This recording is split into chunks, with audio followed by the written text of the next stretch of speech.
ನನಗೆ ಉಂಗುರ ಕೊಟ್ರು ಅಂತ ಹೇಳಿದ್ನಲ್ಲ ನಮ್ಮ ಅಜ್ಜಿ, ಅವ್ರು ನನ್ನನ್ನ ಸ್ವರ್ಣೇಶ್ವರಿ ಅಂತ ಕರಿತಿದ್ರು. ನೀವು ಒಂದಷ್ಟು ಪ್ರಾಪರ್ಟೀಸ್ನ ತೋರಿಸ್ತಿದ್ರಲ್ಲ, ಅದರಲ್ಲಿ ಲಾಸ್ಟ್ ಪ್ರಾಪರ್ಟಿ ಅಂತ ಅನ್ನಿಸ್ತದೆ. ಇವಳು ಹೇಳ್ತಿರೋದು ನಿಜನಾ ಇಲ್ಲ ಸುಳ್ಳು ಹೇಳ್ತಿದ್ದಲ್ಲ? ನನಗೆ ಮೋಸ ಮಾಡಕ್ಕೆ ನೋಡ್ತಿದ್ದಲ್ಲ? ಇದು ಹೇಗೆ ಗೊತ್ತಾಗುತ್ತೆ? ಇದಕ್ಕಿರೋದು ಒಂದೇ ದಾರಿ,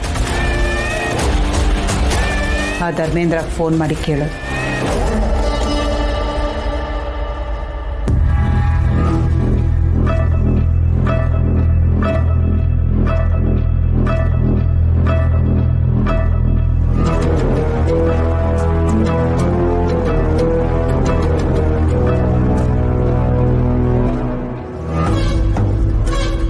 ಹಲೋ, ಹೇಳಿ ರಮಾದೇವಿಯವರೇ.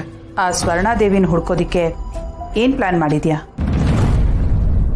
ನೋಡಿ, ಆ ಸಲೀಮು ಸರಿಯಾಗಿ ಕೈ ಕೊಟ್ಬಿಟ್ಟ. ಇಲ್ಲದೆ ಹೋಗಿದ್ರೆ ಇವತ್ತು ಎಲ್ಲ ಕೆಲಸನೂ ಮುಗಿದೋಗಿರ್ತಾ ಇತ್ತು.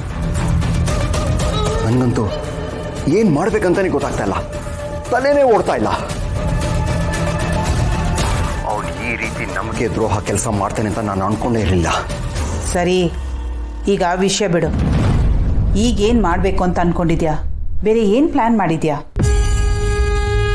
ನೀನು ನೋಡಿರೋ ಪ್ರಕಾರ ರಾಜಾರಾಣಿ ಬೇರೆ ಯಾರು ಕ್ಲೋಸ್ ಆಗಿರ್ತಿದ್ರು? ರಾಜ ರಾಣಿ ಅಲ್ವಾ, ಎಲ್ರಿಗೂ ತುಂಬಾನೇ ಕ್ಲೋಸ್ ಆಗಿದ್ರು. ಅದು ಅಲ್ಲದೆ ಈ ದಾನ ಧರ್ಮ ಅಂತ ಎಲ್ರಿಗೂ ಬಿಟ್ಟಿ ಭಾಗ್ಯ ಕೊಡ್ತಾ ಇದ್ರು. ಊರಿನವರೆಲ್ಲ ಅವ್ರನ್ನ ತಲೆ ಮೇಲೆ ಹೊತ್ಕೊಂಡು ಮೆರೆಸ್ತಾ ಇದ್ರು. ಅದರಲ್ಲೂ ಈ ರಾಮಚಂದ್ರ ಮತ್ತು ರಾಮಚಂದ್ರನ್ ಫ್ಯಾಮಿಲಿ ಇದಾರಲ್ಲ, ಅವರು ರಾಜಾರಾಣಿಗೆ ತುಂಬಾನೇ ಕ್ಲೋಸ್ ಆಗಿದ್ರು. ಆದರೆ ಈಗ ಅವನು ಊರು ಬಿಟ್ಟಿದ್ದಾನೆ.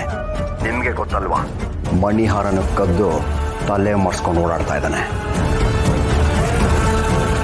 ರಮಾದೇವಿ ಮೇಡಮ್ ಮಾತಾಡೋದು ಇವಳಿಗೆ ಕೇಳಿಸ್ತಿದೆ. ಈಗ ನಾನು ಹಳೆ ಕತೆ ಎಲ್ಲ ಕೇಳ್ತಾ ಇಲ್ಲ. ರಾಜಾರಾಣಿ ಯಾವುದಾದ್ರೂ ಹೆಣ್ಮಗುನ ಸಾಕ್ತಿದ್ರಾ? ಅವ್ರಿಗೆ ಫಾರಿನಲ್ಲಿ ಯಾರಾದರೂ ಸಂಬಂಧಪಟ್ಟವ್ರು ಇದ್ದಾರಾ? ಅಥವಾ ಈ ಬ್ಯಾಂಕ್ ಟ್ರಾನ್ಸಾಕ್ಷನ್ ಆ ಥರದ್ದೇನಾದರೂ ಆಗಿದೆಯಾ ಅಂತ? ಇಲ್ಲ ರಮಾದೇವ್ರೆ, ಆ ಥರ ಎಲ್ಲ ಏನಿಲ್ಲ. ನಾನು ಎಲ್ಲ ಅಕೌಂಟ್ಸ್ನು ಪರಿಶೀಲನೆ ಮಾಡಿದ್ದೀನಿ. ಆ ಥರ ಡೌಟ್ ಬರೋ ಹಾಗೆ ಯಾವ ಟ್ರಾನ್ಸಾಕ್ಷನು ಇಲ್ಲ. ಸರಿ,